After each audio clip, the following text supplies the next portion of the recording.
remember, meditation is to do with the mind. The mind is also a body. Just like the physical body, the mind is also a body. It's called the subtle body, Sukshma Sharira. You are not the mind, but you have a mind. And spirituality is basically in the mind.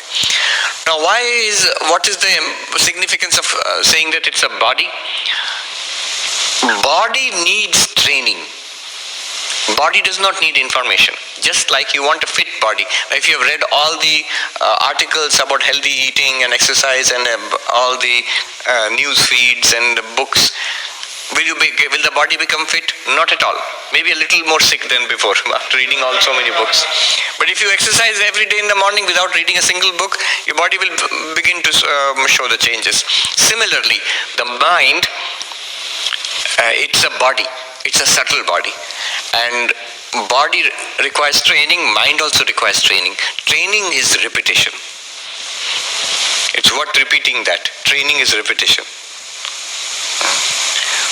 Training is not information. Training is not understanding. There's this book, Happiness Hypothesis, Jonathan Haidt. Let me write down the name.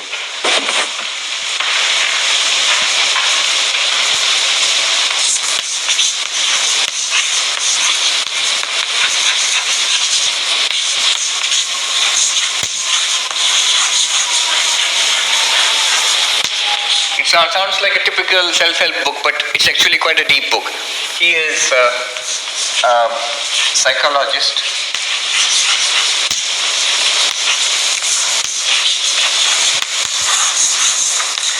He has written many other books, sometimes nowadays to do with politics and all, psychology of politics, but that's different. But this was one of his early works, very interesting. He takes up the issue that so many good books are available now. If you go to Barnes and Noble self-help section, so many, it's one of the biggest sections in Barnes and Noble. And so many books. So if those books did any good, our lives would be transformed. So much wisdom, interesting stories, inspiring stories, techniques, they're full of them. And it started long ago. Dale Carnegie, How to Win Friends and Influence People, and how to be a good public speaker, how to overcome tension. So many such books are available. And it's not that they are useless. It's not that what they contain is wrong. In many cases it's anecdotal, but may not be very rigorous. But still good advice and practical advice and useful advice. And yet why is our lives are not changing? People go and buy so many books, and then within a few weeks they would have had many friends and influenced so many people. But why is it that lives are not changing? So he says, what is the problem? Jonathan Haidt takes up. He says that because we do not understand the model of our personality. It's like elephant and rider. He gives the elephant and rider model. The rider, the mahout, knows where he wants the elephant to go. He can read a map and he decides, I will go there. But he has no strength to make the elephant go there unless the elephant agrees to go there. Elephant is much stronger than the mahout. The mahout can guide the elephant, but the elephant now wants to go there into the banana grove and eat bananas. Then the mahout cannot do anything. Mahout is much too weak to pull the elephant to that side. Our intellect is like the mahout. Intellect, buddhi, the intellect, understanding. You go to a seminar or a retreat on yoga and you get convinced meditation is great and I must start meditating. Get up early in the morning, like the Swami said, 5 o'clock in the morning or 4:30, and you start meditating. And morning when the alarm rings, you have to get up and you don't feel like getting up. The body says, no, did you ask me? Did I sign up for your silly program? No. Who signed up? Who was interested in the seminar and in the retreat? The intellect. Intellect says, yes, it's a great idea. But the body did not say it's a great idea. The body is like the elephant. The body does not respond to, like the elephant, it does not respond to talks and seminars and papers and TED Talk. No. Not interested. The intellect gets very excited and decides, I will do these things to change my life. Now what does the body, what does the elephant respond to? Training. Training.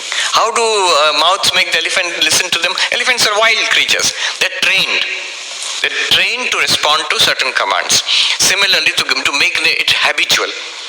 And any kind of habitual, any kind of training, it requires repetition and time. It's not enough to listen to something and understand it. And body can be trained to get up at 4 o'clock or 4:30 in the morning and make it easy and effortless. I know. When I became a monk, the first day, I used to be an early riser in the hostel, which is a different thing altogether. The monk told me that from tomorrow onwards, now you are a brahmachari, that means you are part of the order. From tomorrow onwards, you must get up early. I said, yes, I was the earliest riser in the hostel. Tell me when you want me to get up, 7:30, 7? Because all my friends used to get up at 9, so I get up at 7. And then the monk laughed and he said, forget that 7:30. You have to get up at 4 o'clock in the morning or 4:30. I said, 4:30, my God. Swami Vivekananda made it a rule, ring the bell. The bell is still there in main monastery. It's rung at 3:40 in the morning. And you have to get up. And he'll politely keep ringing until you get up. And there is somebody whose duty it is to ring the bell. Once, an enterprising, I think, annoyed monk hit the bell. So that next morning, the person whose duty it is, the monk whose duty it is to ring the bell, wouldn't find the bell, so we could sleep a little more. But that person was even more enterprising. He took his dish made of metal and a little bowl made of metal. We all got a dish and a bowl. And he banged it, making an awful clamor throughout. And he walked around the whole monastery banging it, making everybody up with that horrible noise. Training. But once you do that for a week, for a month, for 2 months, 3 months, it's easy. It becomes effortless. And then you feel uneasy laying around in bed after that. Especially if you're in a group. If 100 other young people are doing it, you can't be 99 people have gone away and the last 100 person lying on the bed. It's too much peer pressure. You have to get up and be up and doing.